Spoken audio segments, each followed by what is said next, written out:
हाँ तो मेरे प्यारे लॉलीपॉप, मैं पंकज यादव, कैसे हो आप सभी? आई होप आप लोग बहुत अच्छे होंगे और अच्छे से स्टडी आप लोग कर रहे होंगे। इस वीडियो में मैं आपको बताने वाला हूँ क्लास 10th, क्या बताने वाला हूँ? क्लास 10th मैथ का 50 वायरल क्वेश्चन मैं आपको बताने वाला हूँ। वायरल क्वेश्चन इसलिए मैं बोल रहा हूँ क्योंकि ये जितने भी क्वेश्चन लिए गए हैं काफ़ी बार बोर्ड एग्जाम में रिपीट किए गए हैं, वो सब क्वेश्चन मैं आपके सामने लेकर के आया हूँ और इस बार यानी बोर्ड एग्जाम 2024 में आने के बहुत ज़्यादा चांसेस हैं, है ना। तो इसलिए इस वीडियो को एकदम बढ़िया से देखो, पलथी मारो, कॉपी कलम निकालो और शुरू करो पढ़ाई, ठीक है। तो चलिए हम क्या करते हैं भाई, एक एक क्वेश्चन लेते हैं और कंसेप्ट के साथ समझते हैं। देखिए पहला प्रश्न क्या कहता है सर जी? पहला प्रश्न कहता है 156 के अभाज्य गुणनखंड में 2 का घातांक क्या है, यानी 2 का घात पूछा जा रहा है। ये बहुत सा सिंपल क्वेश्चन है ना। तो इसको आप कैसे सॉल्व करेंगे? तो आप क्या करना सर जी, 156 का आप क्या करना, अभाज्य गुणनखंड करना। तो हम 2 से लगाएंगे तो कितना होगा, ये 7 हो जाएगा और ये 78 है ना। 78 दूना कितना हो जाएगा, 156, ये हमारे पास हो जाएंगे, है ना। अब यहाँ से 2 से लगाएंगे तो 3 दूना 6, 9 दूना 18, 39 होगा आधा। अब इसको 3 से लगाएंगे तो 13 होगा। मतलब आप 156 का अभाज्य गुणनखंड किए, 156 का अभाज्य गुणन, तो क्या लिखेंगे, 2 गुने में 2 गुने में 3 और गुने में 13 लिखेंगे, यही ना लिखेंगे। अब बताइए 2 कितना बार है यहाँ पे? 2 देखिए यहाँ पे एक बार 2 बार है, तो 2 का घात 2 लिख सकते हैं, गुने में 3 लिख सकते हैं और गुने में 13 लिख सकते हैं। तो यहाँ पूछा जा रहा है कि 2 का घात कितना है। तो सर जी बताइए आप यहाँ पे 2 का घात कितना है? तो 2 का घात यहाँ पे 2 दिया गया है ना। तो 2 का घात 2, इसका मतलब option A is the right answer. कोनो दिक्कत, हवट, खुजली, परेशानी नहीं ना, कोई दिक्कत, एकदम सिंपल सा क्वेश्चन है। तो हम क्या करते हैं, अच्छा इसका पीडीएफ अगर आपको लेना है तो हमारे वेबसाइट पे चले जाइएगा, pankajstudycenter.com, वहां पे मिल जाएंगे और जो बच्चे पेड व्हाट्सएप ग्रुप में जुड़े हुए हैं वहां पे भी मिल जाएंगे, ठीक है। चलिए क्वेश्चन नंबर यहाँ पे हम चलते हैं 2 की ओर। 2 क्या कहता है, निम्नलिखित में कौन परिमेय संख्या है? निम्नलिखित में कौन सर परिमेय संख्या, ये आपसे पूछा जा रहा है। जल्दी बताओ कि कौन परिमेय संख्या। देखिए 2 परिमेय संख्या और √7 क्या अपरिमेय संख्या है। तो परिमेय संख्या और अपरिमेय संख्या का योगफल, ये योगफल है। तो परिमेय संख्या और अपरिमेय संख्या का योगफल क्या होता है, अपरिमेय संख्या होता है। इसका मतलब ये क्या है, ये अपरिमेय संख्या है ना। तो ये तो नहीं होगा, हमें तो परिमेय संख्या पूछा जाए। ऑप्शन बी की ओर चलते हैं। ये 10 है, आप प्लस में 100 का वर्गमूल निकालेंगे तो कितना होगा, रूट निकालना है, यानी 100 को रूट से बाहर करेंगे तो कितना होगा, 10 होगा, है ना। सब जानते हैं 10 और 10 कितना होगा, 20। तो ये क्या है, 20 हमारे पास परिमेय संख्या, क्योंकि इसको p/q के रूप में लिख सकते हैं, 20/1, सिंपल, है ना। तो ये हमारे पास क्या, option be the right answer. ये हमारे पास क्या है, तो परिमेय संख्या है। कोई दिक्कत नहीं, दिक्कत, ये हमारे पास परिमेय संख्या है। नेक्स्ट क्वेश्चन की ओर चले सर जी, चलिए नेक्स्ट क्वेश्चन की ओर चलते हैं। क्वेश्चन नंबर 3 क्या कहता है, निम्नलिखित में कौन सा युग्म सअभाज्य है? निम्नलिखित में कौन सा युग्म सअभाज्य, ये आपको पता करना है। किसमें से कौन सा सअभाज्य संख्या है, ये आपको बताना है। सअभाज्य कैसे पता करते हैं? सअभाज्य पता करने का एक नियम है कि आप जो भी संख्या दिया गया है उसका HCF निकालना। अगर HCF 1 आता है सर जी तो वह सअभाज्य संख्या है। अगर HCF 1 के अलावा कोई और आ जाए, जैसे 2 आ जाए, 3 आ जाए, 4 आ जाए, 5 आ जाए, तो वो सअभाज्य संख्या नहीं होता है, ठीक है। तो हम इन सभी का HCF निकाल करके देखेंगे। तो चलिए HCF कैसे निकालोगे, अभाज्य गुणनखंड विधि से भी निकाल सकते हो या भाग विधि से भी निकाल सकते हो। तो HCF चलो भाग विधि से मैं आपको निकालना बताता हूँ, ठीक है। अभाज्य गुणनखंड विधि से सब जानते हैं, आपने 10th में सॉल्व भी किया था। अच्छा भाग विधि से कैसे, इसका 14 और 35 का HCF निकालो।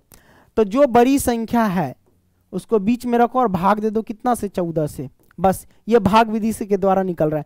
14 दूना कितना हो जाएगा, 28 हो जाएगा। अब लो घटा देंगे तो कितना हो गया, 8 7 15, ये 0 यानी 7 आएंगे हमारे पास। कितना आ जाएंगे, 35 में से 28 घटाएंगे 7। अब हमारे पास क्या हो जाएगा, 14 यहाँ उतारो, 14 उतार दिए, 7 से भाग देंगे, 7 दूना 14, तो घटाएंगे तो 0। अब देखो ये 0 है ना, 0 से जस्ट इस साइड जो ऊपर आएंगे ना, वही हमारे पास क्या होते हैं, महत्तम होते हैं। तो हमारे पास महत्तम यानी HCF हमारे पास कितना आ गया, 7 आ गए। तो आप देख रहे हैं सर जी कि इसका HCF 7 आ गया, तो यह सअभाज्य संख्या नहीं हुआ। सअभाज्य संख्या क्या, कौन होगा, जिसका HCF 1 आ जाए वो सअभाज्य संख्या है। तो मान लो कि 18 और 25 का हम निकालते हैं, देखते हैं इसका HCF क्या आता है। चलो 18 25 का अभाज्य गुणनखंड विधि से भी सॉल्व कर सकते हो या डायरेक्ट भाग विधि से। तो जैसे 18 है ना, तो 18 लिख दो और इधर 25 लिख दो। चलो भाग विधि से ही सॉल्व करके बताते हैं। 18 दूना 36 ज़्यादा हो जाएगा तो ये 18 हो जाएगा, घटा देंगे कितना हो जाएगा हमारे पास, घटा देंगे इसमें से 8 7 15, ये 7 आ जाएंगे, कितना आ जाएंगे 7 आ जाएंगे, 25 में से 18 गया तो 7। अब यहाँ से हमारे पास 18 उतरेगा, उतर गया तो 7 दूना 14, 14। अब यह हमारे पास कितना हो जाएंगे, 18 में से 14 घटाएंगे तो 4 हो जाएंगे, ये हमारे पास 4। अब ये 7 उतरेगा, 7 उतरेगा तो 4 एकम 4, ये आ गया, तो घटाएंगे तो कितना होगा 3 आएगा, 3 आ गया। अब यहाँ से कैसे सॉल्व होगा, तो हमारे पास देखो ये मैंने कर दिया ना 7 3, अब 4 उतरेगा, तो यहाँ से जैसे यहाँ पे आएगा तो यहाँ पे 4 उतरेगा, ठीक है। अब यहाँ से हम भाग दे सकते हैं, नीचे नहीं दिख रहा है ना, 3 से भाग देंगे तो मतलब यहाँ पे 3 और इधर 4 है, यही ना है। यहाँ पे देखो 3 एकम 3, घटा देंगे तो 1 आया। अब यहाँ पे 3 उतारेंगे तो 1 का खात 3 बार पढ़ेंगे तो घटा दिए तो कितना होगा हमारे पास 0, 0 से जस्ट ऊपर ये क्या है 1 आया, तो HCF हम देख रहे हैं 1 आया, मतलब 18 और 25 का HCF क्या आ गया हमारे पास 1 आ गया। तो HCF 1 आ गया तो कह देना कि वो सअभाज्य संख्या है। इसका मतलब क्या हुआ सर जी, इसका मतलब ये हुआ सअभाज्य संख्या, इसका HCF निकाले तो 1 आ गया, ठीक है, सिंपल। वो भाग विधि से मैंने सॉल्व किया, ये सब क्या है भाग विधि से हमने सॉल्व किया है। आप अभाज्य गुणनखंड विधि से भी सॉल्व कर सकते हैं, HCF निकाल सकते हैं, सबको पता, हमने निकालना तरीका बता दिया हुआ है। तो ये इसका करेक्ट आंसर। देखिए चौथा प्रश्न, निम्नलिखित में कौन यौगिक संख्या है। यौगिक संख्या आपसे पूछा जा रहा है। यौगिक संख्या सर जी किसे कहते हैं, यौगिक संख्या कहते हैं भाज्य संख्या को। यौगिक संख्या किसे कहते हैं, भाज्य संख्या को यौगिक संख्या कहते हैं। यहाँ पर कोई हवर खुजली परेशानी नहीं ना, तो यौगिक संख्या नहीं पता था, अब जान गए कि भाज्य संख्या को यौगिक संख्या कहते हैं। तो कहने का मतलब क्वेश्चन पूछ रहा है कि निम्न में से कौन भाज्य संख्या है। तो भाज्य संख्या पहचानने की तरीका, यानी यौगिक संख्या पहचानने का तरीका यह है कि उसका अभाज्य गुणनखंड करो। अगर मिनिमम, कम से कम मिनिमम 3 अंक आना चाहिए, अभाज्य गुणनखंड करते हैं ना, तो मिनिमम अगर 3 अंक आ जाता है तो वो क्या हो जाएगा भाई, यौगिक संख्या हो जाएगा। और मैक्सिमम कितना भी आ जाए उससे हमको मतलब नहीं है, मिनिमम 3 संख्या आना चाहिए जब अभाज्य गुणनखंड करते हैं तब, ठीक है। अगर मिनिमम 3 संख्या आ जाए, मैक्सिमम जितना आ जाए उससे कोई मतलब नहीं है। तो मिनिमम 3 आ जाए तो वो यौगिक संख्या यानी भाज्य संख्या। इससे अलावा कम हुआ, यानी 3 से कम हुआ, जैसे 2 आ गया है ना अंक, तो समझ जाना कि वो यौगिक संख्या नहीं है। तो देखते हैं, पहले 11 को तोड़ते हैं। 11 हम देखते हैं कि यौगिक संख्या है या नहीं है। तो देखो मेरे भाई 11 को तोड़ेंगे तो 11 गुने 1 लिख सकते हैं, इससे ज्यादा लिख सकते हैं, बोलो 11 को अगर आप लिखोगे तो क्या लिख सकते हैं, 11 गुने 1 ही तो लिख सकते हैं। तो इसमें तो मिनिमम 2 ही अंक आए, 1 अंक और 1 अंक, 2 ही अंक आए ना, तो ये नहीं होगा, ये यौगिक संख्या नहीं हो सकता। यौगिक संख्या की पहचान ये है कि मिनिमम 3 अंक आना चाहिए, मैक्सिमम जहां तक जाए उससे कोई मतलब नहीं है। तो 11 जो हम देख रहे हैं, 11 को तोड़ेंगे तो कितना, 11 गुने 1 आएगा, तो 2 ही अंक आया है ना, हमें तो 3 अंक आना चाहिए मिनिमम, है ना। अब देखो 21 को तोड़ेंगे, तो जब 21 को सर जी बी वाला देख रहे हैं, 21 के तोड़ेंगे तो क्या आ सकता है, 21 को तोड़ेंगे सर जी तो 3 सते 21, 3 और गुने में 7 और गुने में 1 लिख सकते हैं, लिख सकते हैं कि ना। 3 सते 21, 21 से 1 में गुना किए तो 21 हुआ। तो मिनिमम यहाँ पे 3 अंक आ गए, इसका मतलब 21 क्या हुआ, 21 हमारे पास क्या हो जाएंगे, यौगिक संख्या हो जाएंगे। क्या हो जाएंगे, यौगिक संख्या। बाकी सबको देख लो, 31 को क्या लिख सकते हैं, 31 गुने में 1 लिख सकते हैं, इससे ज्यादा आप लिख सकते हैं, नहीं लिख सकते हैं, है ना। तो ये हमारे पास भाज्य संख्या यानी यौगिक संख्या नहीं हुआ। अच्छा आप पूछेंगे ना तो है कौन संख्या, तो ये सब कौन सी संख्या है, 11 हो गया, 3 हो गया, ये अभाज्य संख्या, क्या ये अभाज्य संख्या है, अभाज्य संख्या है, इस बात को ध्यान रखना, ठीक है। ये सब अभाज्य संख्या, भाज्य संख्या यहाँ पे 21 है, 41 को भी तोड़ोगे तो 41 से कम 41, ये भी क्या है, अभाज्य संख्या है, भाज्य संख्या नहीं है। अभाज्य संख्या किसे कहते हैं, वैसी संख्या जो स्वयं से कटे और 1 से भी कटे, है ना। तो 31 से कम 31 कट जाएगा, स्वयं से भी कटेगा और 1 से भी कटेगा। अभाज्य संख्या वैसी संख्या को कहते हैं जो स्वयं से कटे और 1 से कटे, 1 को छोड़कर, 1 पर लागू नहीं होता है। तो आपने देख लिया, इसका करेक्ट आंसर बी हो जाएंगे। नेक्स्ट क्वेश्चन, 5वां क्या कहते हैं, निम्नलिखित में से कौन अभाज्य संख्या है। अब अभाज्य संख्या किसे कहते हैं, जो स्वयं से कटे और 1 से कटे, और ये डिफिनेशन केवल एक को छोड़कर लागू होता है, 1 पर नहीं लागू होता है, क्योंकि 1 अभाज्य संख्या नहीं है, ठीक है। तो 33 है, 33 कितना से कटेगा, 33 तो कई संख्या से कट जाएंगे, 11 3 33, 3 गुने में 11 और गुने में 1, तो मतलब ये संख्या 3 से भी कट गया, स्वयं 11 से भी कट गया, 1 से भी कटा और 33 से भी कट जाएगा ऐसे, है ना। तो 33 तो आप देख रहे 33 से भी कटेगा, 33 से कम 33, 11 तिया 33 भी कटेगा, 1 से भी कट जाएगा, 3 से भी कट जाएगा, है ना। तो मतलब अभाज्य संख्या किसे कहते हैं, जो स्वयं से कटे और 1 से कटे, और 1 को छोड़कर, 1 पर लागू नहीं होता ये डिफिनेशन, ठीक है।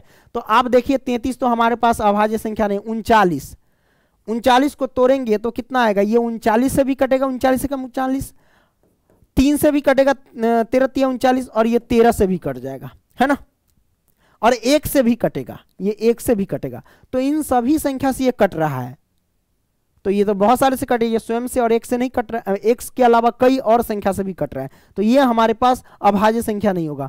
38 देख लेते हैं, 19 दूना 38, 2 से भी कटेगा, 38 से भी कटेगा, ये 2 कम 2, 38 से कम 38, है ना, 19 दूना 38, ऐसे भी कट जाएंगे, है ना। तो ये स्वयं और 1 के अलावा कई और संख्या से भी कट रहा है, इसका मतलब ये अभाज्य संख्या नहीं हुआ, ठीक है। तो अभाज्य संख्या कैसे, 31, देखो 31 जो है 31 गुने 1, 31 से भी कटेगा, 1 से भी कटा, मतलब 31 क्या स्वयं है, स्वयं से कटा और 1 से कटा, ये हमारे पास क्या हो जाएंगे, अभाज्य संख्या हो जाएंगे, यानी option D the right answer. ये स्वयं से कट रहा है और 1 से कट रहा है, इसलिए ये अभाज्य संख्या हो जाएंगे। कोई दिक्कत नहीं, दिक्कत में भाई, तो आपने option D the right answer समझ लिया। चलिए question number 6 sir, question number 6 क्या कहता है, यहां कहता है दो संख्याओं का मौसा 27 है, दो संख्याओं का मौसा दे रखा है, मौसा कितना दे रखा है दो संख्याओं का 27, और लौसा कितना दे रखा है 162। यदि उनमें से एक संख्या 54 है तो दूसरी संख्या क्या होगी। बड़ा सिंपल है, आप सबको पता है कि दो संख्याओं का गुणनफल a गुने b, दो संख्याओं का गुणनफल क्या होता है, HCF गुने एलसीएम के बराबर होता है। क्या होता है, HCF मतलब मौ 0 100 0 गुने में लॉ 0 100 0, इसके तो बराबर होता है कि नहीं होता है, सब जानते हैं। तो आपने देखा कि दो संख्याओं का मौ 100 है ना, इतना है और लॉ 100 इतना है, तो एक संख्या 54 है, मतलब a का मान दे रखा है 54 और गुने में b का मान आपको निकालना है, क्योंकि b यहाँ पे दूसरी संख्या है, तो b और बराबर में मौसा कितना दे रखा है, मौसा है 27 लिखेंगे, गुने में लौसा कितना है 162, हमने 162 लिख दिया। अब यहाँ पे देखिए सर जी, यहाँ पे b लिखेंगे और बराबर में देखिए 27 है ना, आप इसको काट भी सकते हैं, 27 दूना 54 काटो, 27 दूना 54, ये कट गया, तो b का मान आ गया कितना 162, और 2 गुना में तो इधर बट्टा में रख दो, है ना। अब 8 दूना 16, 2 एकम 2, 81 दूना हो गया 162, है ना, तो b का मान आ गया 81, मतलब दूसरी संख्या हमारे पास 81 आया, option D the right answer. कोई दिक्कत मेरे भाई, नहीं दिक्कत, बहुत सिंपल तरीके से आपने समझ लिया। वीडियो को लाइक करते चलेंगे, लाइक करो ना तो बड़ा मार मारेंगे, ठीक है। Next question, question number sir 7 क्या कहता है ना, संख्याएं 12 15 21 का मौसा होगा। यहाँ पे मौसा आपसे निकालने के लिए कह रहा है, तो कोई दिक्कत नहीं, 12 का हम फैक्टर करेंगे तो कितना 2 से लगाएंगे तो 6 होगा, फिर 2 से लगाएं तो 3 होगा, मतलब क्या लिख सकते हैं 2 दूना 4, 4 3 12, और गुने में 1 भी लिख सकते हैं, मतलब 12 का भाज्य गुणनखंड करेंगे तो 2 गुने 2 गुने 3 गुने 1 आएंगे। अब 15 का कर लो, 15 का तोड़ेंगे तो कितना होगा, 3 से लगेगा, 3 पचे 15, यानी 3 पचे 15 हो गया, गुने में 1 हो गया, यही तो हो गया। 15 को ऐसे ही ना तोड़ेंगे, 3 पचे 15 और गुने में 1, कोई दिक्कत नहीं, दिक्कत। अच्छा 21 को तोड़ेंगे तो क्या होगा, 3 से लगाएंगे तो 7, 3 गुने में 7, 7 21 और गुने में 1, यही तो होगा, इससे ज़्यादा ना टूटेगा, नहीं इससे ज़्यादा आप नहीं टूट सकता है, ठीक है। तो HCF निकालने का तरीका क्या है, HCF तीनों में देखो हूबहू जो मिलेगा वही निकालना है आपको। तो देखो यहाँ भी 3 है, यहाँ भी 3 है और यहाँ भी 3 है, इन तीनों 3 में से एगो 3 निकालो, और गुने में यहाँ भी 1 है, यहाँ भी 1 है और यहाँ भी 1 है, 1 रख लो, गुने में क्या करेंगे 1 रख लेंगे, तो हमारे पास 3 आ गया, मतलब HCF जो हमारे पास आ गया वो 3 आ गया। लो HCF क्या आ गया, 3 आ गया, 3 इसका correct answer, option A is the right answer. कोई दिक्कत, हवट खुजली परेशानी नहीं ना। नेक्स्ट क्वेश्चन, क्वेश्चन नंबर 8 क्या कहता है, प्रत्येक परिमेय संख्या होती है, जितनी भी परिमेय संख्या होती है वो क्या होती है, आपको हमने बताया था कि वास्तविक संख्या किसे कहते हैं, परिमेय संख्या तथा अपरिमेय संख्या के समूह को वास्तविक संख्या कहते हैं। तो कहने का मतलब ये हुआ कि जितने भी परिमेय संख्या होंगे सब वास्तविक संख्या में आ जाएंगे, है ना। तो एक वास्तविक संख्या हो जाएंगे, यानी option D is the right answer. कोई दिक्कत नहीं, दिक्कत जितने भी परिमेय संख्या वो सारे के सारे वास्तविक संख्या है, और जितने भी अपरिमेय संख्या है वो भी एक क्या है, वास्तविक संख्या है। इस बात को ध्यान रखना। नेक्स्ट क्वेश्चन, क्वेश्चन नंबर 9 क्या कहता है सर, 9 कहता है पाई 22/7। रे भाई 22/7 ये क्या है, p/q के रूप में है, जहां q is not equal to 0 के फॉर्म को दर्शा रहा है। ये क्या है, परिमेय संख्या होगा तब, है ना। Option A is the right answer. Next question, चलिए क्वेश्चन नंबर सर 10 क्या कहता है, द्विघात बहुपद के शून्यकों की संख्या कितनी होती है भाई। अरे द्विघात बहुपद के शून्य की संख्या कितनी होती है, 2 होती है, सबको पता है।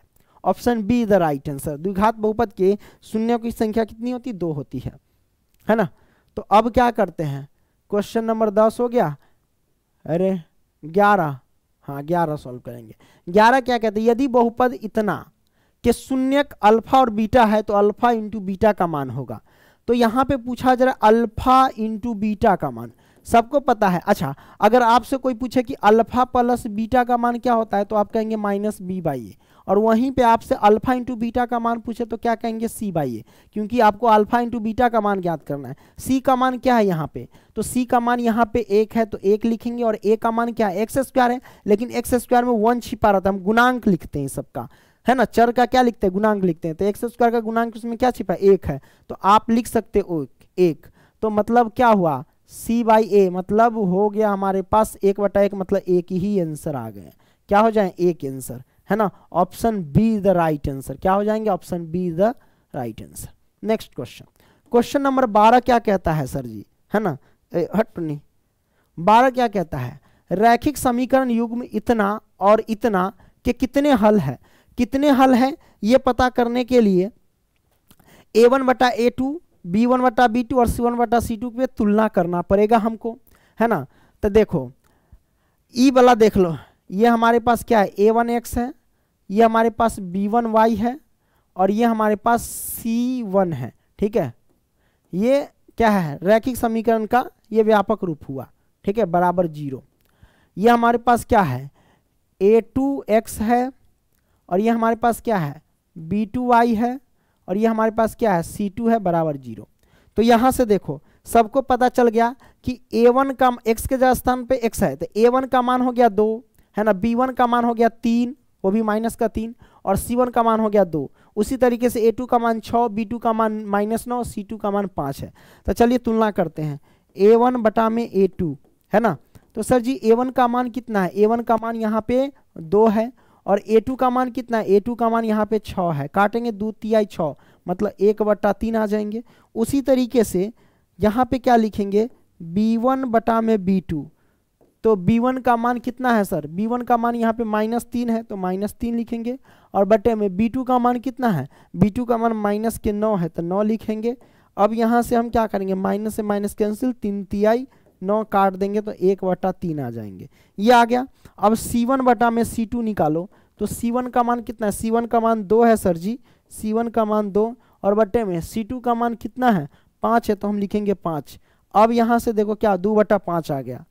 तो आप देख रहे हैं कि a1/a2 का मान 1/3, b1/b2 का मान 1/3, तो ये दोनों तो बराबर हो गए, मतलब a1/a2 बराबर है b1/b2, क्योंकि दोनों का मान बराबर है। लेकिन तीसरा c1/c2 जो है इसका 2/5, ये तो बराबर नहीं है, तो ये बराबर नहीं है c1/c2। इस प्रकार का कंडीशन आता है तो हम क्या कहते हैं कि इसका कोई हल नहीं है, कोई हल नहीं है भाई, कोई हल नहीं है। तो इसका option be the right answer.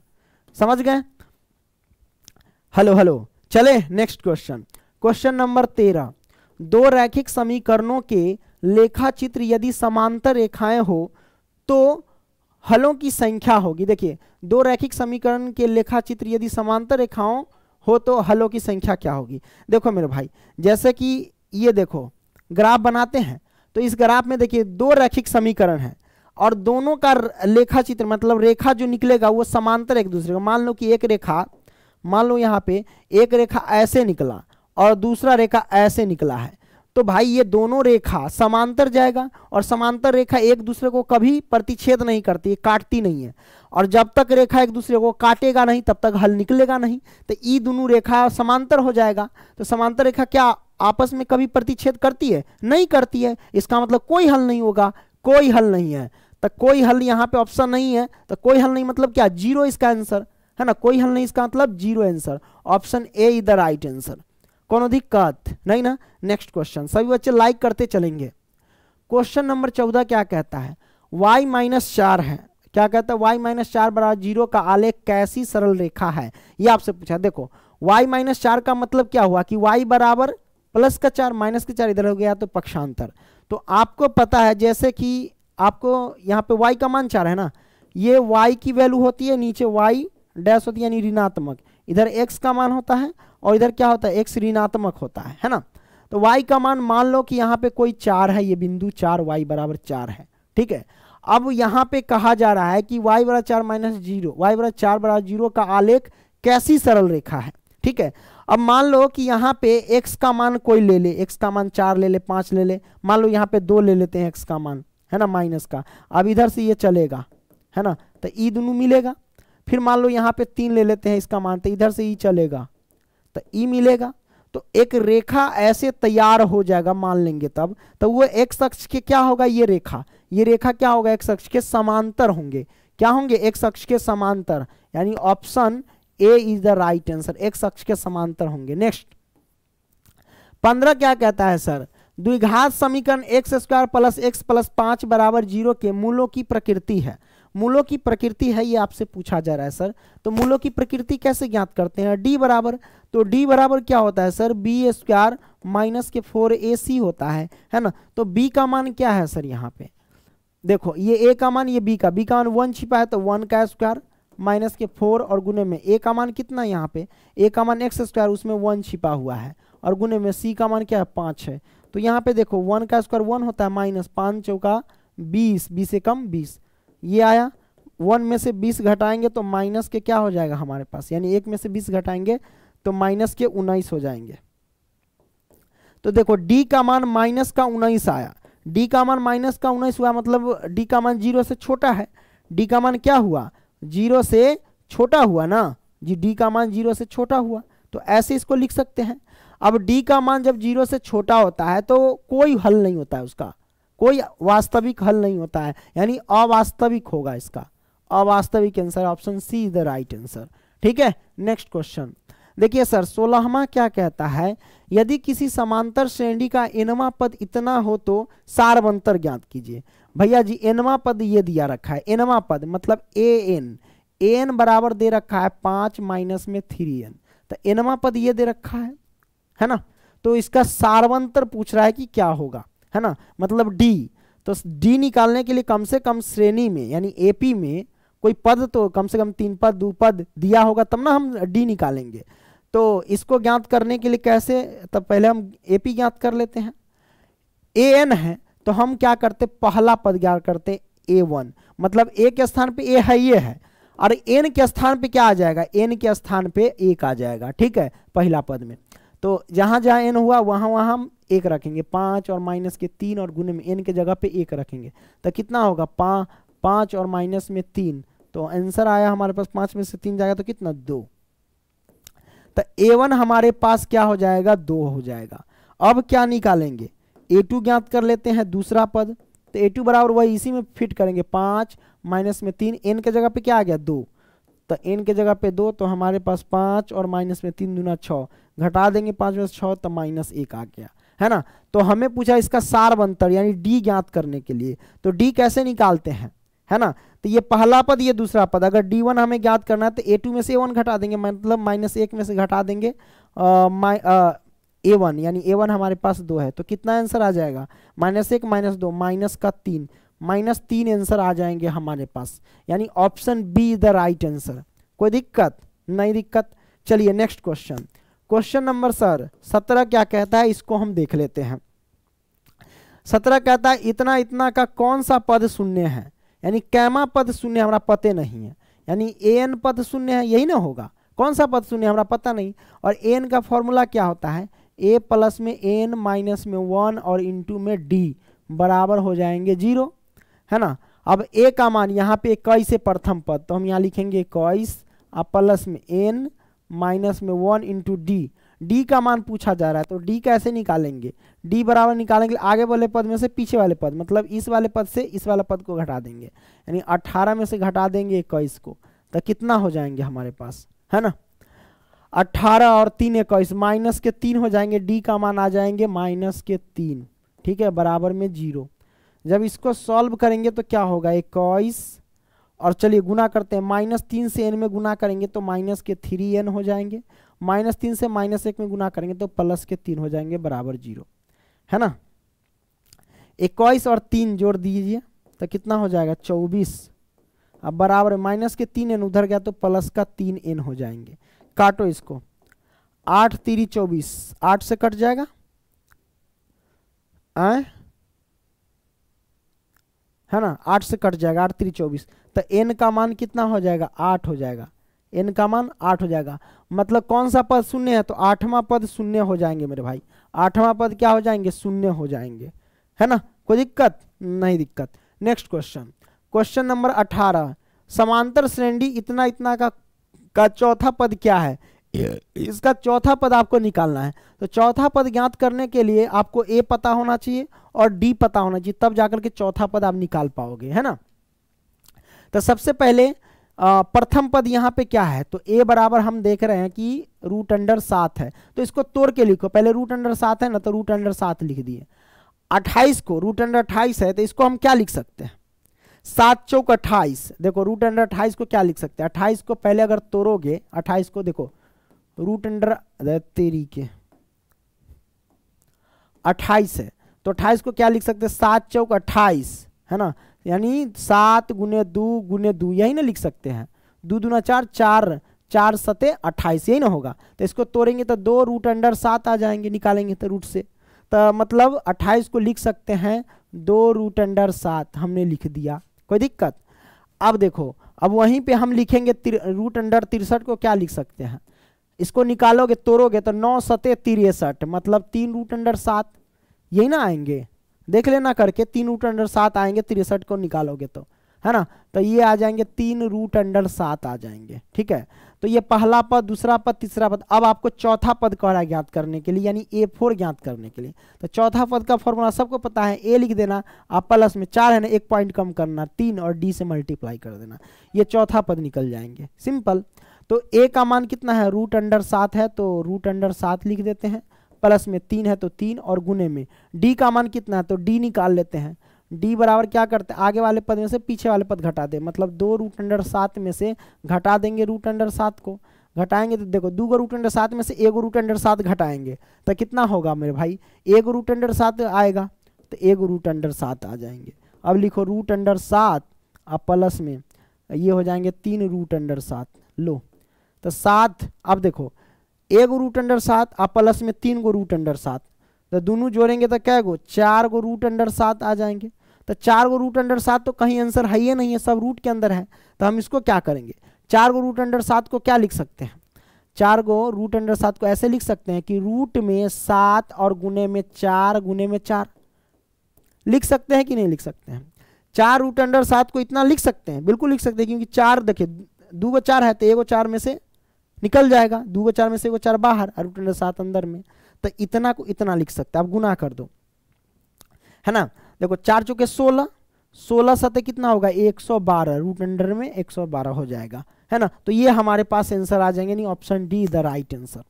कोई दिक्कत नहीं दिक्कत मेरे भाई, 18 आपने सॉल्व कर लिया। Next question, question number sir यहाँ पे 19 क्या कहता है, एक समचतुर्भुज के विकर्ण 6 सेंटीमीटर और 8 सेंटीमीटर है, इसकी प्रत्येक भुजा निम्न में किसके बराबर है, ये आपसे पूछा जा रहा है। तो हम क्या करेंगे एक समचतुर्भुज बना लेंगे। तो चलिए सर एक समचतुर्भुज बनाते हैं, यहाँ से हमने समचतुर्भुज बना लिया। आप कहता है जिसके समचतुर्भुज के विकर्ण 6 सेंटीमीटर 8 सेंटीमीटर है, कोई दिक्कत नहीं, हम यहाँ से नाम रख देते, ये ए हो गया, ये बी हो गया, ये सी हो गया, ये डी हो गया। समचतुर्भुज का विकर्ण एक 6 सेंटीमीटर 8 सेंटीमीटर, यहाँ से यहाँ तक हो गया 6 सेंटीमीटर। ये हमारे पास AC 6 सेंटीमीटर, यानी AC बराबर हो जाएंगे 6 सेंटीमीटर, ठीक है। अब 8, तो एक ये भी विकर्ण तो है, ये विकर्ण हमारे पास है, यानी BD हो जाएंगे कितना, BD, B और D, BD हो जाएंगे 8 सेंटीमीटर, है ना, ये आ गया। तो प्रत्येक भुजा किसके बराबर, यानी भुजा आपका निकालना है। तो देखो ये जो विकर्ण एक दूसरे को प्रतिच्छेद करी, यहां पर क्या होता है, समकोण होता है। क्या होता है, समकोण होता है, इस बात को ध्यान रखना, ठीक है, समकोण होता है। अब यहां से देखो समकोण होता है, तो अब यहां पे किसी भी त्रिभुज में चल सकते हैं कि ये त्रिभुज है, कि ये त्रिभुज है, कि ये त्रिभुज है, कि ये त्रिभुज है, किसी भी त्रिभुज में आप चल सकते हैं। तो हम इसका नाम रख देते हैं, इस बिंदु का नाम रख देते हैं O बिंदु। क्या रख देते हैं, O बिंदु। तो हम लिखेंगे क्या, त्रिभुज AOB में, त्रिभुज AOB में। तो आपको पता है कि ये हमारे पास क्या है, ये सभी सब क्या होते हैं, समकोण होते हैं। तो समकोण के सामने वाली भुजा को क्या कहते हैं, कर्ण कहते हैं। क्या कहते हैं सर, कर्ण कहते हैं, है ना। तो कर्ण मतलब AB, है ना, AB हमारे पास कर्ण हो गया। अब देखियो AO का मान कितना होगा और OB का मान कितना होगा, आप बताइए।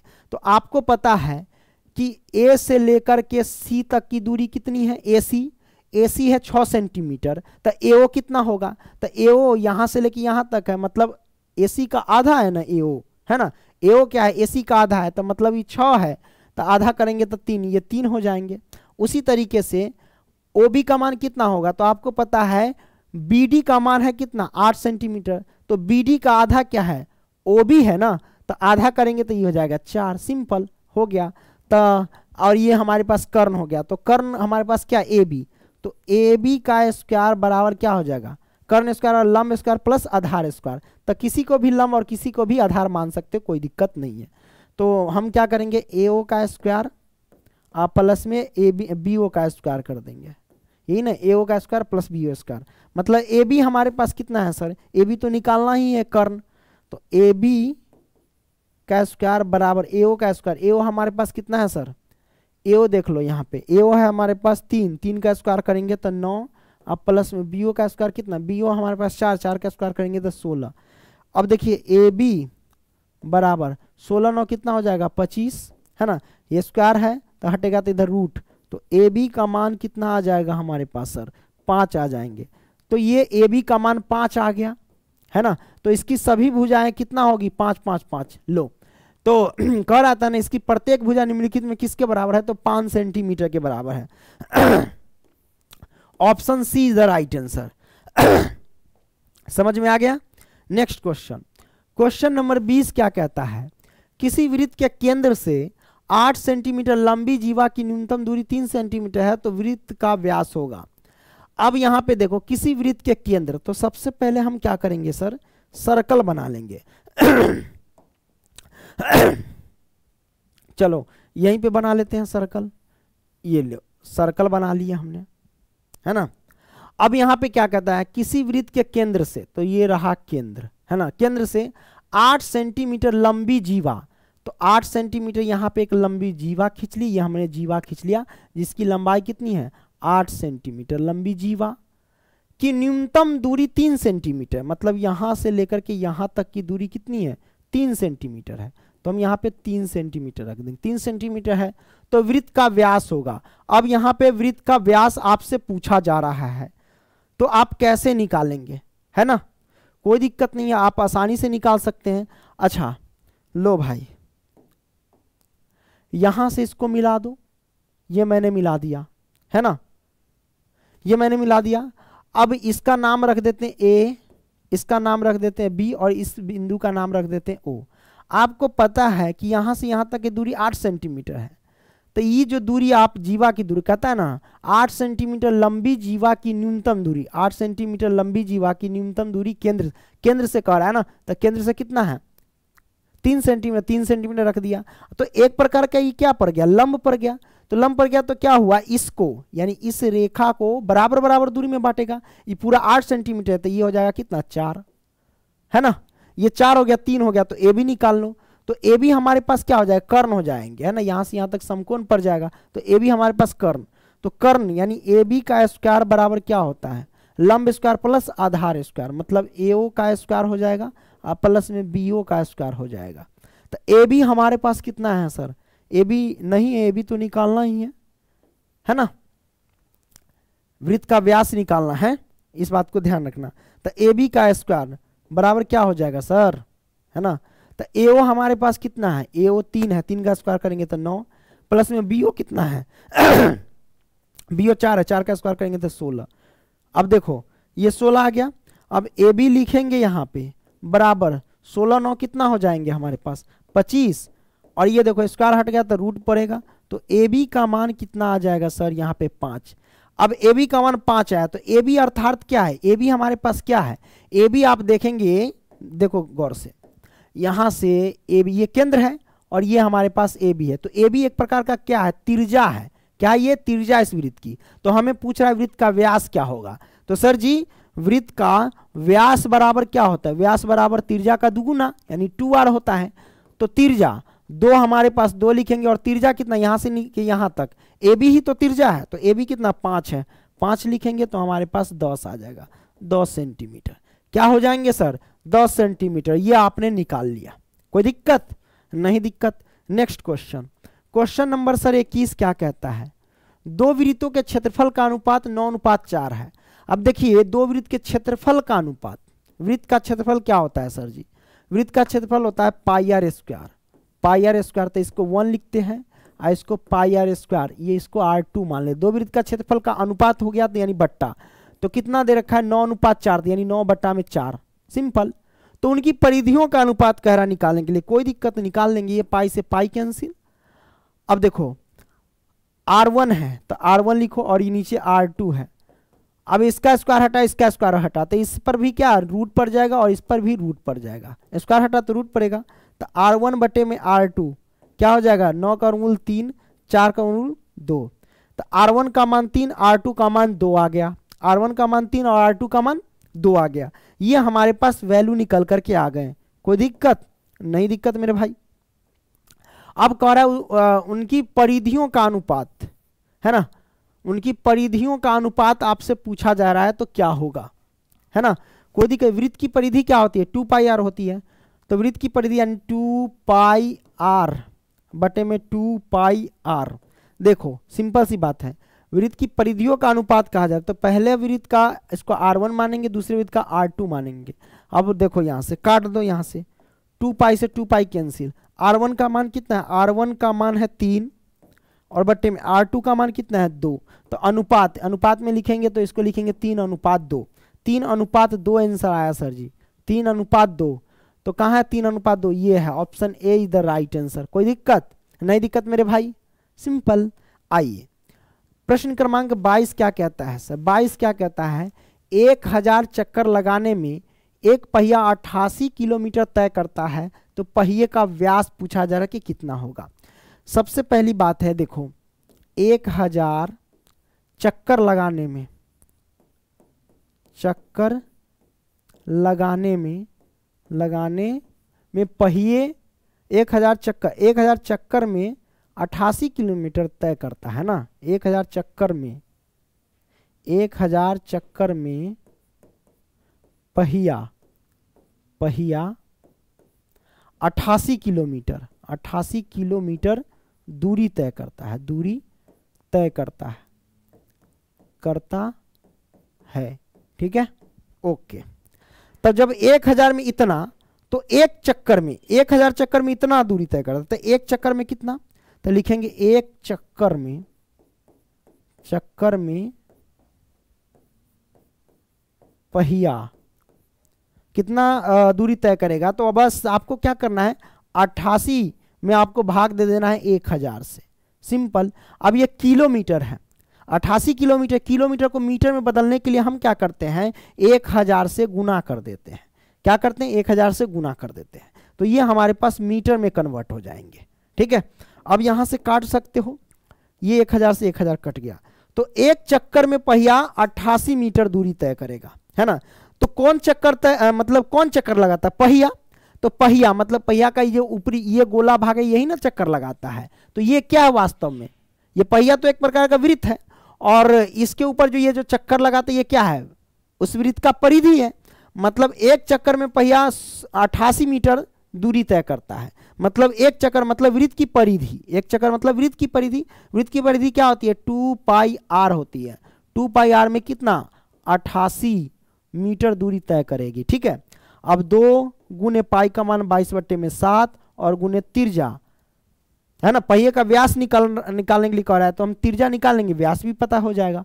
तो ये 88। अब काटने वाला है जो काटो इसको इधर सॉल्व करेंगे, r बराबर डायरेक्ट मान लिखेंगे तो क्या होगा, हो जाएगा 88 और गुने में ये हो जाएंगे 7 है ना, ये हो जाएंगे 7 और इन दोनों बट्टे में आ जाएंगे 2 गुने में 22। काटो, इसको काट देते हैं, 22 है ना, 22 चौक 88 और 2 दूना 4 कट गया तो 7 दूना 14, r का मान 14 हो जाएंगे, r का मान 14 हो जाएंगे। ठीक है, अब देखो r का मान 14 तो व्यास पूछ रहा है ना, व्यास का मान क्या होगा, तो व्यास बराबर क्या हो जाएगा 2r है ना, 2 और गुने में r हमारे पास कितना है 14, तो हमारे पास 14 दूना 28, ये हमारे पास आंसर आ गया। हाँ, सी का मान लो 28 मीटर, 28 मीटर हमारे पास व्यास आ गया। कोई दिक्कत नहीं, दिक्कत। नेक्स्ट क्वेश्चन 23 क्या कहता है, cos 90 डिग्री माइनस थीटा बराबर क्या होता है सर, तो cos 90 डिग्री माइनस थीटा बराबर होता है sine theta. Option be the right answer. Next question, निम्नलिखित में किसका मान √2 के बराबर है, तो भाई √2 के बराबर कौन है, tan 60 डिग्री का मान क्या होता है √3 होता है ना, cos 45 डिग्री का मान क्या होता है 1/√2 होता है, साइन 30 डिग्री का मान क्या होता है 1/2 होता है, तो cosec 45 डिग्री का मान √2 होता है सर, है ना, यानी option D is the right answer. Next question, question number 25, यदि tan थीटा बराबर 12/5 तो साइन थीटा का मान क्या होगा। देखो यहां पे क्या कहता है tan थीटा 12/5, तो tan थीटा का सूत्र क्या होता है p/b होता है, p/b। मतलब क्या पता चला कि p का मान 12 और b का मान 5 हो गया है ना, हमें h का मान निकालना होगा हाइपोटेनियस, तो h बराबर क्या होता है, वो होता है p² और प्लस में b² का √अंडर, यही ना होता है।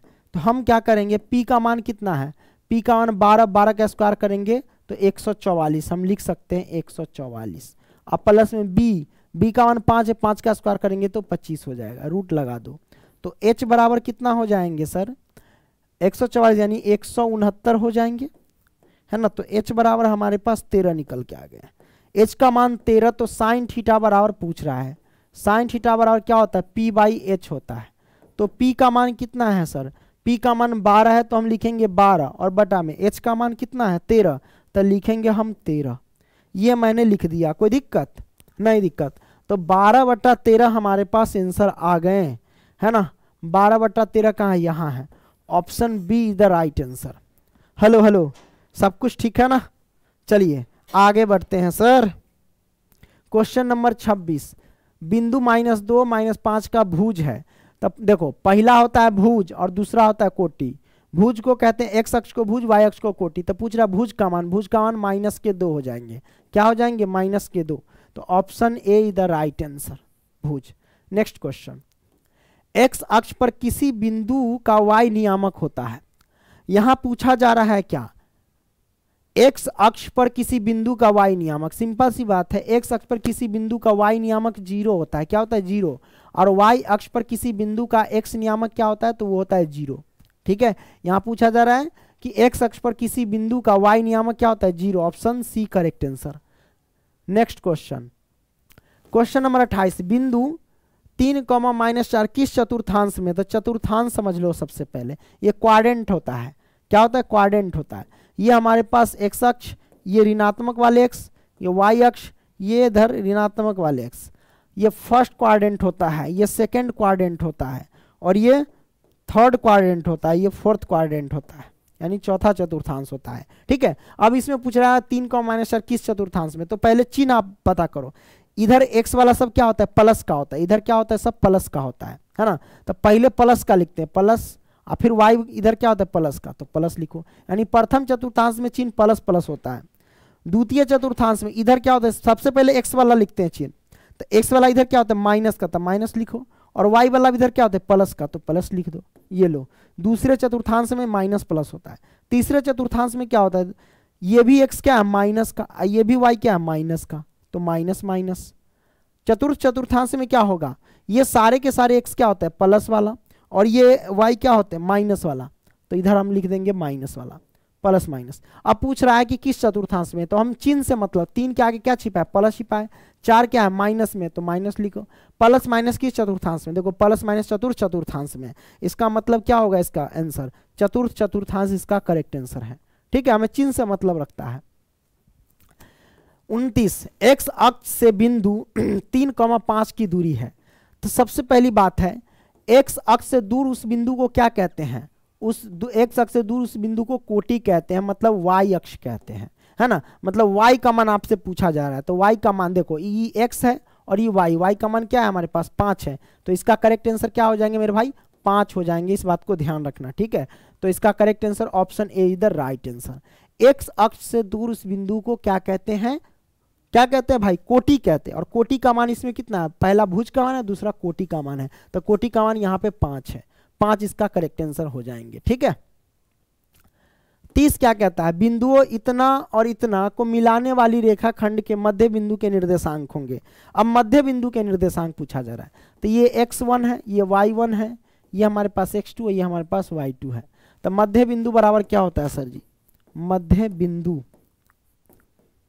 बिंदु बराबर क्या होता है, सूत्र होता है x1 प्लस में x2/2 और कॉमा y1 प्लस में y2/2, ये होता है। ठीक है, अब यहाँ x1 का मान कितना है सर 2 है, तो 2 और प्लस में x2 का मान कितना है, x2 का मान माइनस के 2 है ना, तो वो माइनस का 2 लिख दो और बटा में 2, कॉमा y1 कितना है सर, y1 माइनस के 2 है, तो माइनस के 2 और प्लस में y2 कितना है, y2 हमारे पास है वही 2 और बटा में 2, सिंपल है।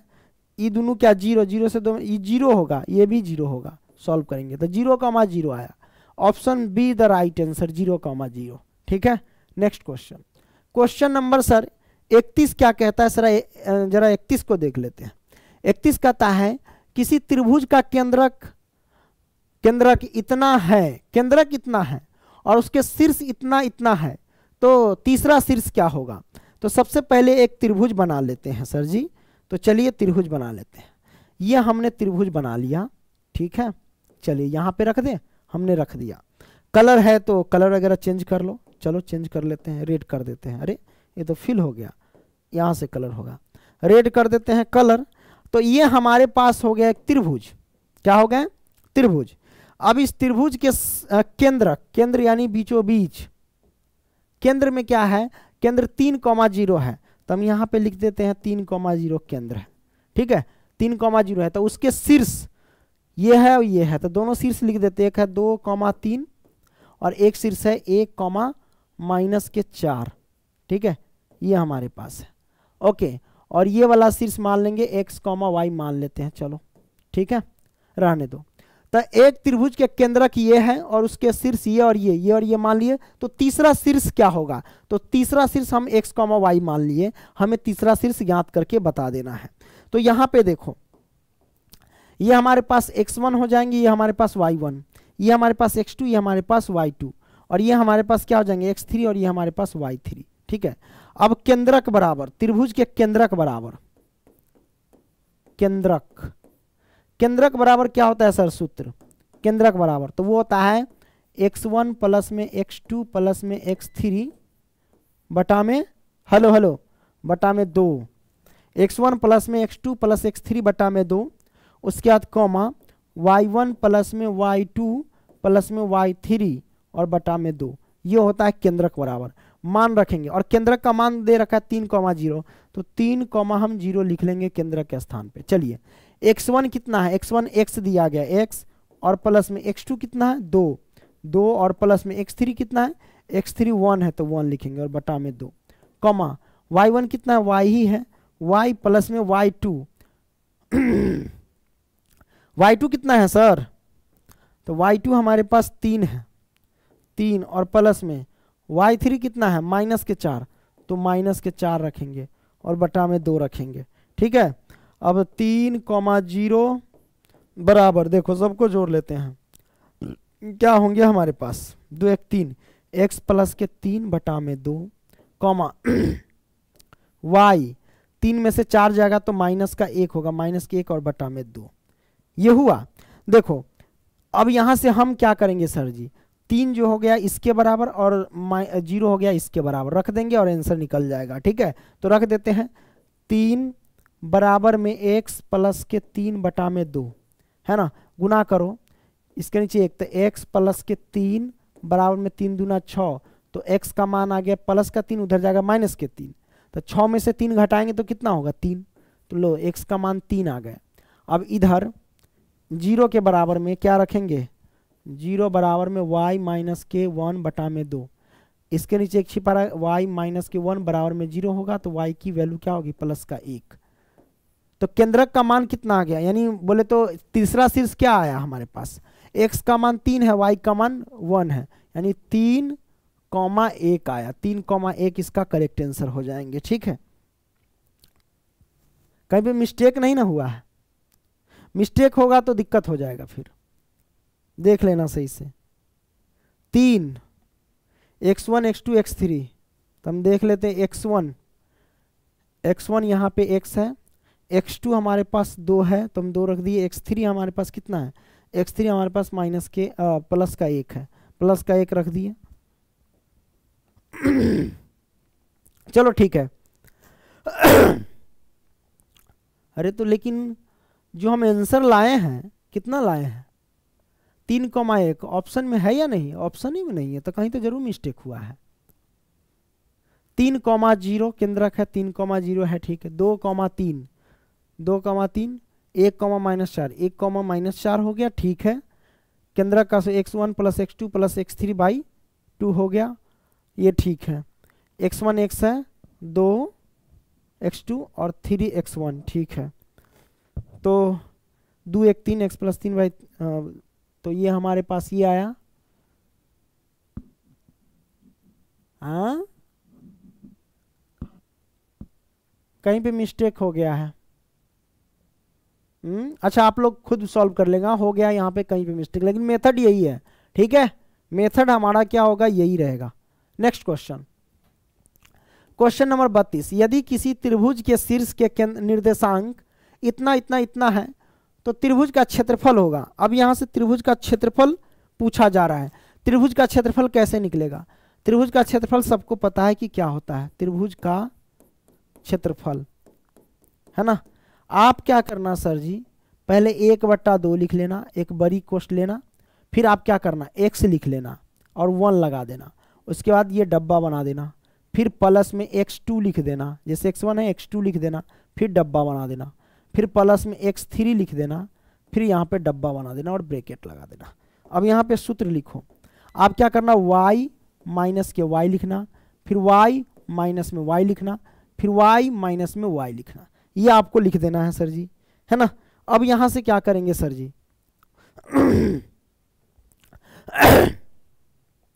1 था, 2 लिखो, 2 के बाद 3 लिखो, ये 2 है, 2 के बाद 3, 3 के बाद 4 होता है, लेकिन हमको क्या अंतिम 3 तक संख्या ही है, 3 के बाद डायरेक्ट रिवर्स मारेंगे, 1 से शुरू हो जाएंगे, 1 हो जाएंगे, ये 3 है, 3 के बाद बस 4 होता है ना, ये रिवर्स मारेंगे, 1 मार देंगे, 1 के बाद 2, ये सूत्र होता है। अब ये x1 है, ये y1 है, ये x2 है, ये y2 है ना, और ये हमारे पास x3 है और ये हमारे पास y3 है, ये हमारे पास आ गए। अब इसमें हम क्या करेंगे, मान हम पुट कर देंगे, यानी फिल कर देंगे, है ना।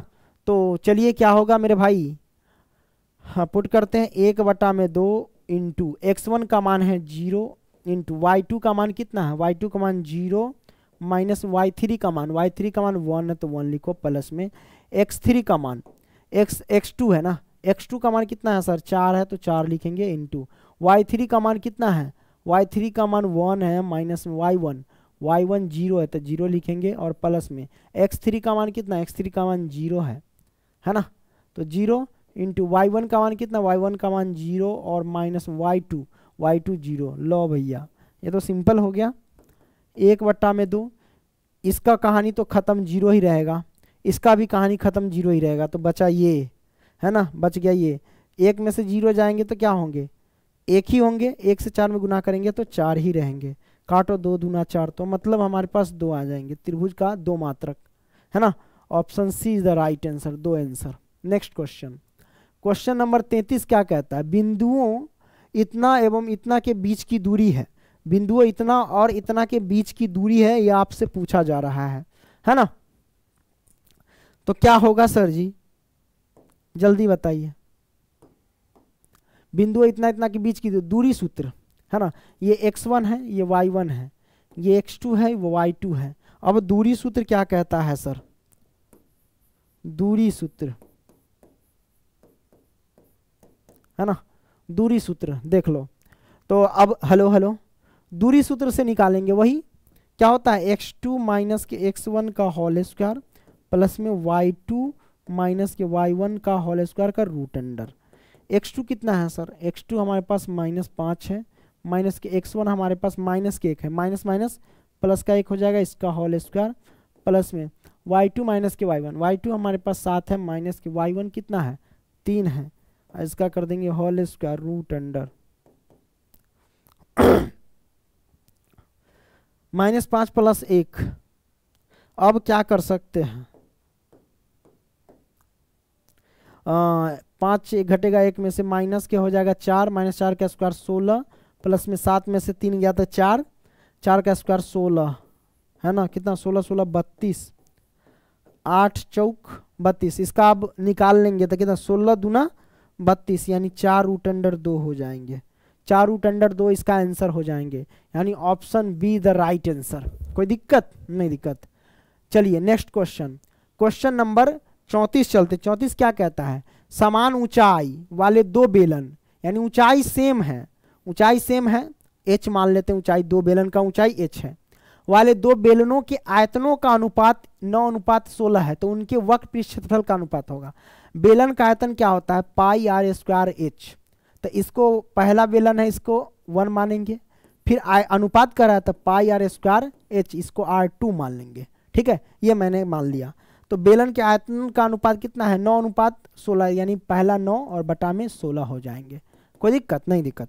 अब यहाँ से काटो पाई से पाई कैंसिल, h से h कैंसिल, r1 और बटे में r2 लिखेंगे बराबर में, स्क्वायर है, ये भी स्क्वायर था, सबका रूट लग जाएगा, 9 का वर्गमूल बटे में 16 का वर्गमूल लग जाएगा तो क्या हो जाएगा हमारे पास, r1 बटे में r2 क्या निकल के आ जाएंगे, 9 कितना, 9 का वर्गमूल 3, 16 का वर्गमूल 4, तो r1 का मान 3, r2 का मान 4 हो गया, तो ये आ गया। तो उनके वक्र पृष्ठ के क्षेत्रफल का अनुपात होगा, वक्र पृष्ठ। तो देखो वक्र पृष्ठ का क्षेत्रफल कैसे निकालते हैं सर जी, है ना, बेलन का वक्र पृष्ठ क्षेत्रफल, तो यहाँ पे लिखता है 2 पाई आर एच, तो देखो h तो समान है, r1 रहेगा, क्या रहेगा ये r1 2 पाई आर एच, है ना, इसको r2 मान लेंगे। अब यहाँ से देखो जो कटने वाला है काटो, 2 पाई से 2 पाई कैंसिल, h से h कैंसिल, तो r1 का मान कितना है, वही है 3 है, और r2 का मान कितना है 4 है, तो मतलब 3:4 आंसर आ गए। Option C right answer, option C the right answer, ठीक है, कोई दिक्कत नहीं, दिक्कत। नेक्स्ट क्वेश्चन, क्वेश्चन नंबर 35 क्या कहता है सर, यदि किसी शंकु के वक्र पृष्ठ का क्षेत्रफल 880 सेंटीमीटर स्क्वायर है और त्रिज्या 14 सेंटीमीटर है, तो उसकी तिर्यक ऊंचाई होगी। तो तिर्यक ऊंचाई आपसे पूछा जा रहा है, यदि कि शंकु का वक्र पृष्ठ क्षेत्रफल इतना है, वक्र पृष्ठ क्षेत्रफल क्या होता है, पाई आर एल होता है, तो 880 रख दो पाई आर एल, और तिर्यक ऊंचाई पूछा जा रहा है, पाई का मान कितना 22/7 और गुने में आर, आर का मान है 14 और गुने में एल हो जाएगा, एल तो ज्ञात करना, तिर्यक ऊंचाई 880।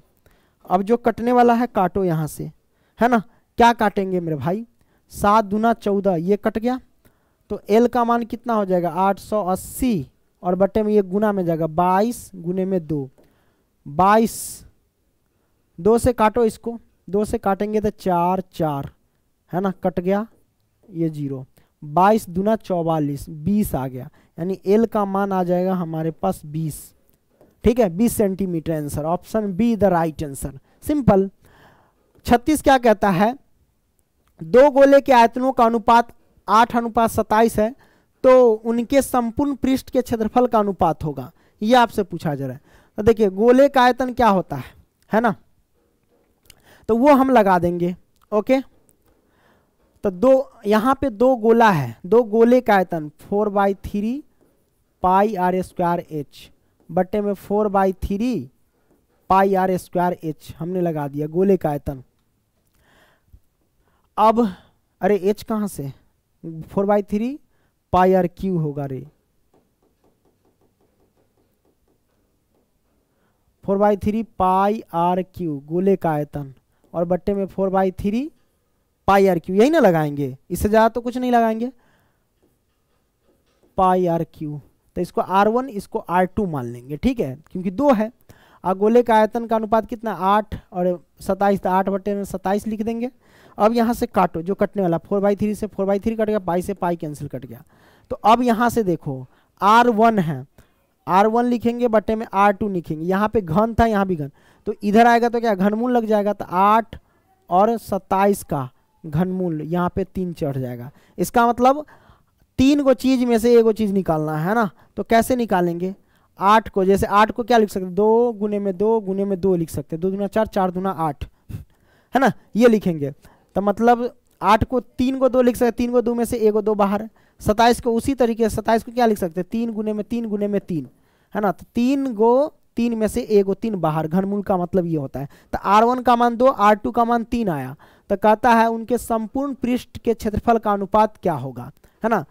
तो यहां से हम क्या करेंगे मेरे भाई, संपूर्ण पृष्ठ के क्षेत्रफल का अनुपात निकालना है। कैसे निकालेंगे, तो क्या हो जाएंगे, गोले का संपूर्ण पृष्ठ क्षेत्रफल 4 पाई आर स्क्वायर हो जाएंगे बटे में 4 पाई आर स्क्वायर हो जाएंगे, है ना। अब यहां से क्या करेंगे, यहां से क्या करेंगे सर, तो देख लो 4 पाई से 4 पाई कैंसिल, इसको R1 इसको R2 मान लेंगे। तो यहाँ पे क्या हो जाएगा मेरे भाई, R1 का स्क्वायर R2, R1 हमारे पास कितना 2, 2 का स्क्वायर करेंगे तो 4, R2 का कितना 3 है, 3 का स्क्वायर करेंगे तो 9, तो 4:9 हो जाएंगे आंसर, है ना। ऑप्शन डी इधर राइट आंसर। कोई दिक्कत नहीं, दिक्कत। नेक्स्ट क्वेश्चन, क्वेश्चन नंबर चलते हैं सर 37 की ओर। किसी गोले का संपूर्ण पृष्ठ क्षेत्रफल 616 सेंटीमीटर स्क्वायर है, तो गोले का व्यास होगा, गोले का संपूर्ण पृष्ठ क्षेत्रफल ये आपसे पूछा जा रहा है। तो गोले का संपूर्ण पृष्ठ क्षेत्रफल क्या होता है, 4 पाई आर स्क्वायर, है ना, बराबर में क्या हो जाएगा 616, ठीक है। तो कैसे यहाँ पे लिख सकते हैं 4 गुने 22 बटा में 7 और गुने में आर स्क्वायर बराबर में 616, ठीक है। अब यहाँ पे आर स्क्वायर बराबर क्या हो जाएगा 616, ये हो गया, 7 गुना में आ जाएंगे और बट्टा में हो जाएंगे 4 गुने में 22, ये आ जाएगा, ठीक। अब यहाँ पे क्या, इसको काटो, कटने वाला है तो जैसे काट देते हैं, 4 ऐसे काटो, 2 दूना 4, ये कट गया, इसको काटेंगे 3 दूना 6 और 0, फिर 8 दूना 16, 308 दूना 616, फिर 2 से 15 दूना 30, यहाँ 4, ये कट गया, चलिए 154 कट गया, 154 चौके 616, है ना। 22 से कटेगा, चलिए इसको 11 दूना 22 काट देते हैं और इसको काट देते हैं कितना, 7 दूना 14, 7 दूना 77 दूना 11 सते 77 कट गया। तो आर स्क्वायर का मान कितना आया, 7 गुने 7, 7 गुने 7, आर स्क्वायर है तो स्क्वायर हटेगा तो इधर क्या पड़ेगा, रूट पड़ेगा, तो आर का मान आ जाएगा 7, तो आर का मान 7 आ गया, ठीक है। हमें कहता है गोले का व्यास निकालने के लिए, तो व्यास बराबर क्या हो जाएंगे सर, व्यास बराबर 2r होता है, तो यहाँ निकालेंगे 2 और गुने में आर का मान कितना है 7, तो हमारे पास 7 दूना 14 निकल के आ गए, 14, मतलब 14 answer, option be the right answer. कोई दिक्कत नहीं, दिक्कत। तो गोले का व्यास निकल के आ गया 14 centimetre sorry. Next question, question number 38 क्या कहता है, वाई अक्ष का समीकरण क्या होगा, वाई अक्ष का समीकरण क्या होगा मेरे भाई, तो x बराबर 0 होता है, इस बात को ध्यान रखना, ठीक है। नेक्स्ट क्वेश्चन, दो घनों के आयतनों का अनुपात इतना है तो उनके कुल पृष्ठ क्षेत्रफल का अनुपात कितना होगा। घन का आयतन LQ होता है, तो दो घनों के आयतनों का अनुपात, घन का आयतन LQ, तो ये L1 हुआ और ये L2 हुआ, ठीक है। दो घनों के आयतनों का अनुपात इतना है, तो 1 और बटे में 27, है ना। देखो यहाँ पावर 3 है, यहाँ पावर 3 हटेगा तो इधर घनमूल चढ़ जाएगा, तो L1 बटे में L2 बराबर हो जाएगा इसका घनमूल 1 बटे में 27 का रूट अंडर इसका घनमूल। तो निकालेंगे L1 बटे में L2, क्या निकलेगा, 1 का घनमूल 1 होता है, 27 का घनमूल 3 होता है। L1 का मान 1, L2 का मान 3 आया, तो कहता है उनके पृष्ठ क्षेत्रफल को का अनुपात पूछा जा रहा है, पृष्ठ क्षेत्रफल का अनुपात। तो निकाल लेंगे पृष्ठ क्षेत्रफल 6L², 6L² बटे में 6L², L1 ये L2 हो जाएंगे। अब देखो यहाँ पे कटने वाला है तो काटो, ये 6 से 6 कैंसिल। L1 कितना है 1, 1 का स्क्वायर करेंगे तो 1, L2 कितना है 3, 3 का स्क्वायर करेंगे तो 9, मतलब 1:9 आंसर आ जाएंगे हमारे पास, है ना। Option C is the right answer. बड़ा सिंपल है, निकल गया, है ना। चलिए क्वेश्चन नंबर और मजेदार क्वेश्चन देखते हैं। ये क्वेश्चन नंबर 40 क्या कहता है सर जी, देखिए कहता है यदि इतना इतना का माध्य 10 तो x का मान होगा। माध्य दे रखा है, देखिए 6 प्लस 6 प्लस में 8 प्लस में 9 प्लस में x प्लस में 13, यही ना होता है प्रेक्षणों का योग बटे प्रेक्षणों की संख्या, है ना। ये आ गया। तो माध्य कितना दे रखा है, माध्य बराबर प्रेक्षणों का योग बटे प्रेक्षणों की संख्या कितना, 1 2 3 4 5 है। अब दे रखा है कितना, माध्य 10 दे रखा है, रख दी, बस निकाल दो एकदम आराम से। कैसे निकलेगा, तो देखो 8 6 14 जोड़ दिया मैंने, 14 और 13 जोड़ दो तो 13 दूना 26, 1 27 हो जाएगा, 27 हुआ।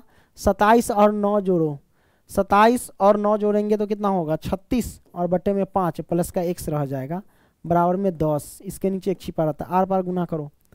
36 प्लस में x बराबर में 10 पचे 50, x का मान कितना होगा 50, 36 इधर है तो माइनस के 36, तो x की वैल्यू कितना आ जाएगी मेरे भाई 4 और 10 14 आंसर आ जाएंगे। कितना आ जाएंगे 14, option be the right answer, 14 correct answer है।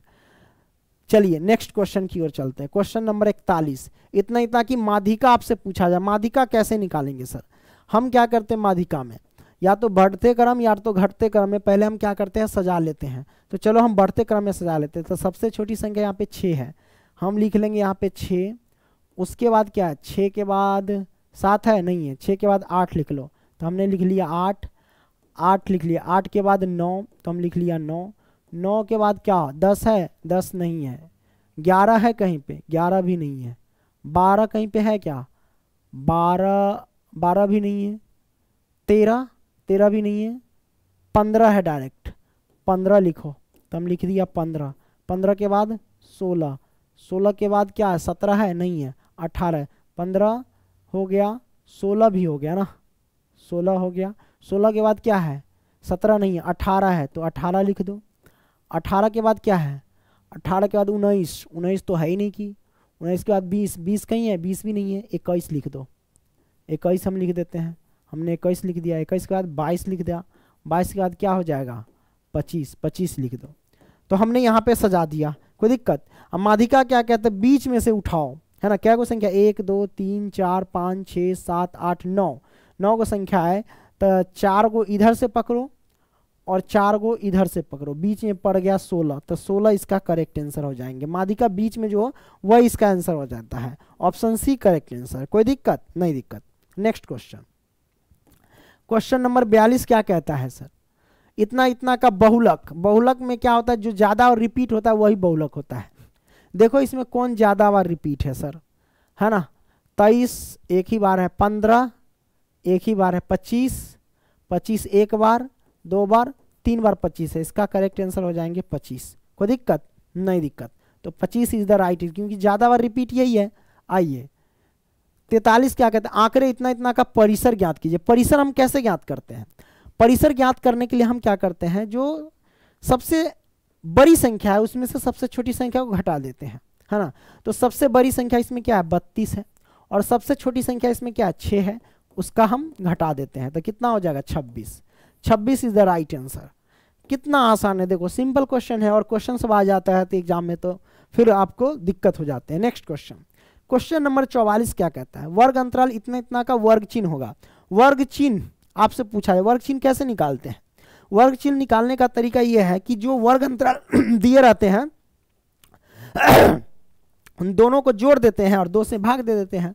तो 130 और 150 दोनों को हम जोड़ देंगे तो कितना हो जाएंगे, 0 हो जाएंगे, 5 3 8 हो जाएंगे, 2 हो जाएंगे, 280 हो जाएंगे। 280 को 2 से भाग दे देंगे तो 14 दूना 28, 140 हो जाएंगे। Option C the right answer, 140। ऐसे ही निकाला जाता है वर्ग चिन्ह, है ना। वर्ग चिन्ह, वर्ग अंतराल, जैसे आपने सांख्यिकी मैंने पढ़ाया था उसमें समझा दे कि वर्ग चिन्ह हम कैसे निकालते हैं। जो वर्ग अंतराल दिए रहते हैं उसका योग और 2 से भाग दे देते हैं। ठीक है, आइए 45। यदि 4 लगातार विषम संख्या का माध्य 6 है तो सबसे बड़ी संख्या पूछा जा रहा है। देखो क्वेश्चन को घुमा दिया है, कहता है 4 लगातार विषम संख्या का माध्य है, 6 है तो सबसे बड़ी संख्या क्या होगी, ये आपसे पूछा जा रहा है।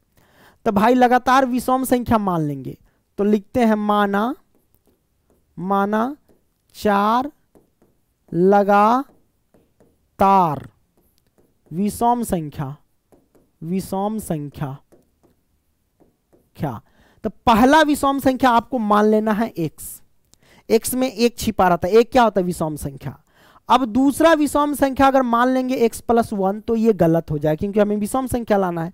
x में समझो 1 छिपा है तो 1 और 1 जोड़ेंगे तो 2 हो जाएगा ना, तो ये तो गलत हो जाएगा मान। इसका मतलब हम दूसरा विषम संख्या क्या मान सकते हैं, x + 2 मान सकते हैं, क्योंकि 2 है, x में 1 छिपा है, 1 और 2 जोड़ेंगे तो 3। विषम संख्या 3 ना होता है, अगर पहला विषम संख्या 1 होता है, दूसरा विषम संख्या 2 नहीं 3 होता है, 3 के बाद क्या होता है, 5 होता है, 5 के बाद क्या होता है, 7 होता है। यही ना विषम संख्या है। तो इसी तरीके से 4 लगातार विषम संख्या में लेना है, सिंपल। तो x में ले लिए 1 छिपा रहता है, x + 2 लेंगे तो x में 1 छिपा है, 1 1 2 जोड़ेंगे तब ना 3 होगा। दूसरा विषम संख्या क्या लिख सकते हैं, x + 3 नहीं ले सकते हैं, x + 4 ले सकते हैं तब ना, x में 1 छिपा है, 4 1 जोड़ेंगे तब 5 हो जाएगा। अब चौथा विषम संख्या क्या लिख सकते हैं, x + हम 6 ले सकते हैं, सिंपल। तो ये हमारे पास आ गया 4 लगातार विषम संख्या। तो माध्यम के, और माध्य दे रखा है, तो माध्य कैसे ज्ञात करते हैं, माध्य बराबर क्या होता है, माध्य बराबर प्रेक्षणों का योग बटे प्रेक्षणों की संख्या, सबको जोड़ दो। यानी x आप प्लस में x + 2 आप प्लस में x + 4 आप प्लस में x + 6 सबको जोड़ दिए। तो प्रेक्षणों का योग और बटे में प्रेक्षणों की संख्या कितने, 1 2 3 4 गो है, 4 रख दिए। माध्य कितना दे रखा है, माध्य दे रखा 6, वो भी रख देंगे। तो माध्य की जगह पे 6 और बराबर में सबको देखो, 1 गो x 2 गो 3 गो 4 गो x है, तो 4x ये हो गया, सबको जोड़ो, 2 4 6 6 6 12 प्लस के 12 और बट्टे में 4 हो जाएंगे। इसके नीचे 1 छिपा रहता है, आर पार गुना कर लो ना, इधर सॉल्व करते हैं तो ये हो जाएगा 4x + के 12 बराबर में 6 चौक 24, तो यहाँ हो जाएगा 24। ये हमारे पास आ गए। अब देखो 12 ये 4x 24 में से 12 घटाएंगे तो 4x बराबर में हो जाएंगे 12, 4 3 12, तो x की वैल्यू आ जाएगी 3। अब x का मान आ गया 3, तो हमने मान लिया था, माना लगातार विषम 4 लगातार विषम संख्या ये माना है, x के जगह पे क्या रखेंगे, 3 रखेंगे। तो आइए हम क्या करते हैं, सबसे पहले x के जगह पे हम 3 रखें, यहाँ पे x के जगह पे 3 रख दिए। अब ये x के जगह 3 और 2 जोड़ेंगे तब 5 हो जाएंगे, तब 5 आया। फिर x के जगह पे वही वैल्यू 3 रखेंगे, 3 और 4 कितना होता है 7, तो 7 आ गया। फिर x के जगह पे 3 रखे, 3 और 6 जोड़ेंगे तो कितना हो गया 9। अब ये संख्या हमारे पास आ गया, इसमें से कहता है बड़ी संख्या बताने के लिए, तो सबसे बड़ी संख्या क्या है 9 है, तो इसका करेक्ट आंसर क्या हो जाएगा 9 हो जाएगा मेरे भाई, इसका करेक्ट आंसर 9 हो जाएंगे। कोई दिक्कत नहीं, दिक्कत। आइए क्वेश्चन नंबर 46, निम्नलिखित में कौन केंद्रीय प्रवृत्ति की माप नहीं है, ये आपसे पूछा जा रहा है, तो परिसर माप नहीं है। नेक्स्ट क्वेश्चन नंबर 27 क्या कहता है, यदि किसी बारंबारता सारणी का माध्य 27 एवं माध्यिका 33 हो तो बहुलक बराबर क्या होगा। सर जी बहुलक बराबर क्या होता है, ये आपसे पूछा जा रहा है ना, ये आपको लगा देना है। तो सूत्र क्या होता है, 3 माध्यिका -2 माध्य है, ठीक है, ये होता है। तो 3 और गुने में माध्यिका हमारे पास कितना है सर जी, है ना, माध्यिका हमारे पास 33 है, 33 -2 और गुने में माध्य कितना है हमारे पास, है ना, माध्य हमारे पास 27 है, तो 27 हम लिख देंगे, ठीक, अब देखो 33 तिहाई कितना होगा 99 माइनस 27 दूना 54। अब यहां से क्या कर सकते, घटा देंगे, 9 में से 4 गया तो 5, 9 में से 5 गया तो 4, 45। Option C the right answer, 45 answer आ गया मेरे भाई, है ना। 47 हो गया सोल्व। 48 क्या कहता है सर, असंभव घटना की प्रायिकता क्या होती है। रे भाई सबको पता है, असंभव घटना जो घटित नहीं होती है उसकी प्रायिकता क्या होती है, 0 होती है। नेक्स्ट क्वेश्चन 49 क्या कहता है, निम्नलिखित में कौन सी घटना की प्रायिकता नहीं हो सकती है। इनमें से बताएं कि कौन सी घटना की प्रायिकता नहीं हो। प्रायिकता का मान क्या होता है, 0 और 1 के बीच होता है, या तो 0 या तो 1 होगा, इससे ज्यादा नहीं हो सकती है। तो 0.5 ये प्रायिकता का मान है, क्योंकि 0 और 1 के बीच का है ये। 1.5 ये 1 से ज्यादा हो गया, ये प्रायिकता का मान नहीं है, ठीक है। नेक्स्ट क्वेश्चन, तो इसका करेक्ट आंसर क्या हो जाएंगे, ऑप्शन बी, ये प्रायिकता का मान नहीं है। आइए 49 हो गया ना। 50, यदि किसी खेल को जीतने की प्रायिकता 0.4 है तो हारने की प्रायिकता क्या होगी। अब देखो यदि किसी खेल को जीतने की प्रायिकता मतलब जीत रहे हैं, मतलब हाँ जीत रहे हैं, तो प्रायिकता हाँ, ये हुआ प्रायिकता हाँ, तो प्रायिकता हाँ का मान है 0.4। और हारने की प्रायिकता मतलब हार गए, प्रायिकता ना हुआ, तो प्रायिकता ना हुआ तो प्रायिकता ना को ऐसे दर्शाते, प्रायिकता ना बराबर आपसे पूछा है क्या होगा, तो सबको पता है कि प्रायिकता हाँ अब प्लस में प्रायिकता ना बराबर क्या होता है, 1 होता है। तो प्रायिकता हाँ का मान है 0.4 और प्लस में प्रायिकता ना का मान पूछा जा रहा है क्या होगा, है ना। तो प्रायिकता ना बराबर क्या हो जाएंगे मेरे भाई 1 प्लस क्या पक्षांतर करेंगे तो माइनस के 0.4, घटा देंगे 1 में से 0.4 घटाएंगे तो 0.6 हो जाएंगे, है ना। Option C is the right answer. तो आपने 50 मोस्ट इंपॉर्टेंट क्वेश्चन आपने बेहतरीन तरीके से देखा। वीडियो पसंद आई तो लाइक करना, दोस्तों को भी शेयर करना। मिलते हैं एक नई वीडियो में, तब तक के लिए बाय। ओके, टेक केयर, ध्यान रखना।